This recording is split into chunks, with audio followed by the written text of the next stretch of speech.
Alors que Covid-19 frappe l'Europe de plein fouet, en Afrique subsaharienne, seuls quelques cas sont identifiés. Par rapport à l'Europe, les gouvernements africains ont agi rapidement et de manière drastique. Le Rwanda en est un bon exemple. Au Rwanda, alors même qu'aucun cas n'était déclaré, les grands rassemblements étaient interdits, il était également obligatoire de se laver les mains à l'entrée des bâtiments publics et des transports en commun. Plusieurs cas sont aujourd'hui déclarés, les écoles, universités et lieux de culte ont donc été fermés.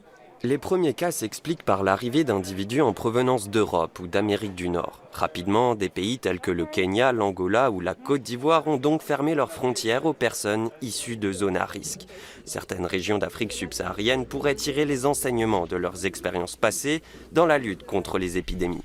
La RDC vient en effet de surmonter une crise de taille, Ebola. Un virus qui n'a jamais été aussi virulent qu'entre 2014 et 2016 pour des pays d'Afrique de l'Ouest.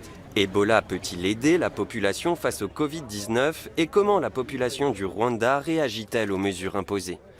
La plupart des Rwandais respectent assez strictement les consignes, même dans les très petits commerces, bien souvent, on se lave les mains avant d'entrer.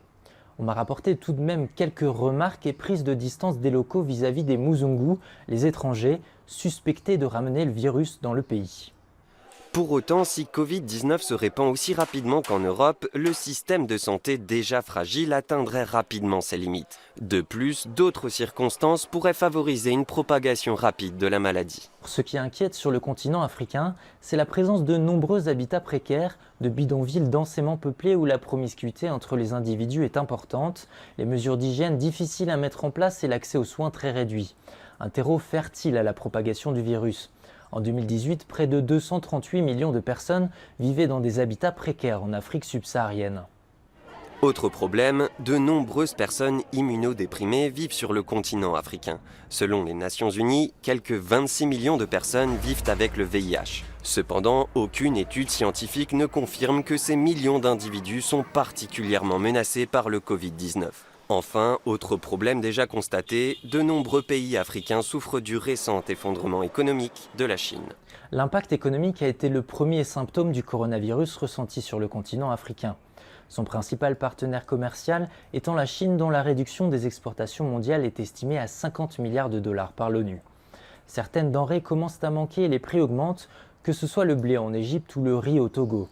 L'Afrique importe près de 94% de ses médicaments de l'étranger, dont 5% viennent de Chine et 55% d'Europe.